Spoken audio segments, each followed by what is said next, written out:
सभी को नमस्कार। हिंदू धर्म में हर तीज त्योहार का अपना अलग महत्व है। हर त्योहार को हिंदू धर्म काफी खास माना जाता है। हर त्योहार को बड़े ही धूमधाम से मनाया जाता है। इतना ही नहीं, हर त्योहार की अपनी अलग मान्यता होती है और अपनी अलग विशेषताएं होती है। सनातन धर्म में हर व्रत को भी पूरे नियम पूर्वक रखा जाता है। इन्हीं व्रतों में से एक है महालक्ष्मी व्रत। महालक्ष्मी व्रत का हिंदू धर्म में काफी बड़ा महत्व है।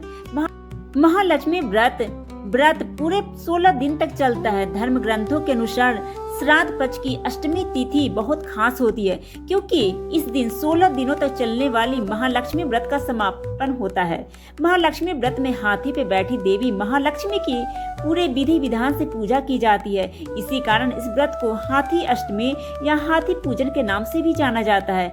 इस साल यह व्रत 31 अगस्त से शुरू हो चुका है, जो सितंबर 14 तक चलने वाला है। 14 सितंबर को महालक्ष्मी व्रत का उद्यापन किया जाएगा। यह व्रत इसलिए भी खास है क्योंकि यह व्रत पितृपक्ष के दौरान पड़ता है। आइए अब इसकी कथा को सुनते। एक समय महर्षि श्री व्यास जी हस्तिनापुर पधारे। महाराज धृतराष्ट्र उनका आदर सत्कार कर राजमहल में ले आए। तब गांधारी व माता कुंती ने हाथ जोड़कर कहा, हे महामुने, आप त्रिकालदर्शी है, अतः आप हमको कोई ऐसा सरल व्रत व पूजन बताइए जिससे हमारी राजलक्ष्मी सुख, पुत्र, पौत्र व परिवार से सदा सुखी रहे।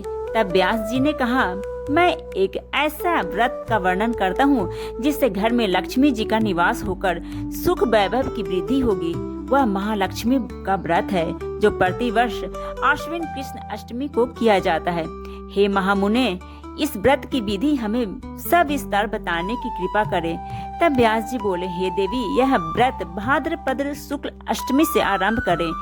इस दिन सुबह मन में व्रत का संकल्प कर किसी पवित्र जलाशय, नदी, तालाब, कूप जल से स्नान कर स्वच्छ वस्त्र पहने, फिर ताजा धूप से महालक्ष्मी को जल छिड़ककर स्नान कराएं। फिर 16 धागों का गंडा बनाकर प्रतिदिन एक एक गांठ लगाएं। इसी प्रकार 16 दिन तक 16 गांठ का झंडा तैयार कर आश्विन कृष्ण अष्टमी को व्रत करें। मंडप बना उसके नीचे मिट्टी के हाथी पर श्री महालक्ष्मी प्रतिमा स्थापित करके पुष्प मालाओं से लक्ष्मी जी व हाथी का पूजन कर अनेकों प्रकार के पकवान नैवेद्य समर्पित करें। इस प्रकार श्रद्धा भक्ति सहित महालक्ष्मी जी का व्रत एवं पूजन करने से आप लोगों को राजलक्ष्मी सदा स्थिर बनी रहेगी। इस प्रकार व्रत का विधान बताकर व्यास जी अपने आश्रम में आ गए। उधर समय अनुसार भाद्रपद शुक्ल अष्टमी से राजघराने व नगर की समस्त नारियों ने श्री महालक्ष्मी व्रत को आरंभ किया। बहुत सी स्त्रियां गांधारी के साथ इस व्रत में साथ देने लगी तथा कुछ स्त्रियां माता कुंती के साथ व्रत आरंभ करने लगी। इस तरह गांधारी व कुंती में कुछ द्वेष भाव चलने लगा। ऐसा होते होते जब व्रत का 16वां दिन आश्विन कृष्ण अष्टमी का आया तो उस दिन प्रातः काल से ही नगर की स्त्रियों ने उत्सव मनाना शुरू कर दिया और सभी नर नारी राजमहल में गांधारी के यहाँ आकर तरह तरह के महालक्ष्मी के मंडप और मिट्टी के हाथी बनाने लगे। गांधारी ने नगर की सभी प्रतिष्ठित स्त्रियों को बुलाने के लिए सेवक भेजा, परंतु माता कुंती को नहीं बुलाया गया। राजमहल में वाद्यों की ध्वनि गूंजने लगी। सारे हस्तिनापुर में खुशी मनाई जा रही थी। इधर माता कुंती ने अपना अपमान समझकर बड़ा रंज मनाया और व्रत की तैयारी नहीं की। इतने में महाराज युधिष्ठिर, अर्जुन, भीम व नकुल सहदेव पांचों पांडव उपस्थित हुए। अपनी माता को रंज में उदास देखकर अर्जुन बोले, हे माता, आप इतनी दुखी क्यों हो?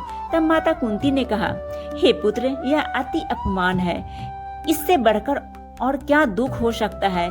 आज हमारे नगर में ही श्री महालक्ष्मी व्रत का उत्सव मनाया जा रहा है और उस उत्सव में राजरानी गांधारी ने समस्त नगरों की स्त्रियों को सम्मान सहित बुलाया है, परंतु द्वेष के कारण मुझे अपमानित करने के लिए उत्सव में नहीं बुलाया। अर्जुन ने कहा, हे माता, क्या यह सिर्फ दुर्योधन के महल में ही हो सकता है या उसे आप अपने घर में भी कर सकती हैं? परंतु वह साज सामान इतनी जल्दी तैयार नहीं हो सकता, क्योंकि गांधारी के 100 पुत्रों ने मिट्टी का एक विशाल हाथी तैयार करके पूजन के लिए सजाया है। वह सब तुमसे नहीं हो सकेगा। उस सब की तैयारी आज सुबह से ही हो रही है। अर्जुन बोले, हे माता, आप पूजन की तैयारी करें, सारे नगर को बुलावा लगवा दें। मैं आपको पूजन के लिए इंद्र लोक से इंद्र के ऐरावत हाथी को बुलाकर आपको पूजन के लिए उपस्थित किए देता हूँ। आप अपनी तैयारी शुरू करें। इधर माता कुंती ने भी सारे नगर में पूजा का ढिंढोरा पिटवा दिया और पूजा की विशाल तैयारी होने लगी। तब अर्जुन ने इंद्रदेव को ऐरावत भेजने के लिए लिखा और एक दिव्य बाण से बांधकर उसे धनुष पर रखकर देवलोक की सभा में भेज दिया। इंद्रदेव ने बाण से पत्र खोलकर पढ़ा तो सारथी को तुरंत आवाज दी कि ऐरावत को पूर्ण रूप से सजाकर तुरंत बाण के साथ हस्तिनापुर में भेज दिया जाए। तब महावत ने तरह तरह के साज सामान से ऐरावत को सजवाया और बाण मार्ग से हस्तिनापुर को चला दिया। इधर सारे नगर में शोर मच गया कि कुंती के घर इंद्र का ऐरावत हाथी स्वर्ग से पृथ्वी पे उतार कर पूजा जाएगा।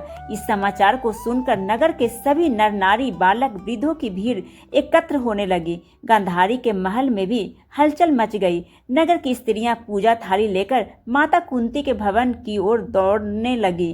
देखते ही देखते सारा भवन पूजन करने वाली नारियों से ठसाठस भर गया। माता कुंती ने ऐरावत को खड़ा करने हेतु अनेक रंगों के चौक पुरवाकर नवीन रेशमी वस्त्र बिछवा दिए।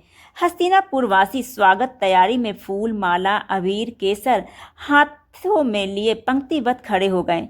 इधर इंद्र की आज्ञा पाकर ऐरावत स्वर्ग से पृथ्वी पर उतरने लगा। ऐरावत के दर्शन हेतु सारे नर नारी ने जय जयकार करना आरंभ कर दिया। सायंकाल के समय ऐरावत माता कुंती के भवन के चाक में उतर आया। तब सब नर नारियों ने पुष्प, माला, अबीर, केसर आदि चढ़ाकर उसका स्वागत किया। पुरोहित द्वारा ऐरावत पे महालक्ष्मी जी की मूर्ति स्थापित करके वेद मंत्रों द्वारा पूजन किया गया।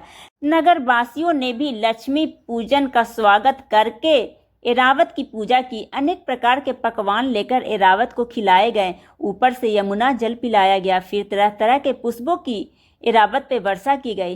पुरोहित द्वारा सरस्वती वाचन करके नदियों द्वारा 16वीं गांठ लगाकर लक्ष्मी जी के सामने समर्पण किया गया। ब्राह्मणों हेतु पकवान, मेवा, मिठाई आदि की भोजन व्यवस्था की गई। फिर वस्त्र, द्रव्य, सुवर्ण, अन्न, आभूषण देकर नारियों ने महालक्ष्मी जी पे पुष्पांजलि अर्पित की। तत्पश्चात पुरोहित द्वारा महालक्ष्मी जी का विसर्जन किया गया। अंत में नारियों ने ऐरावत को विदा कर इंद्रलोक को भेज दिया।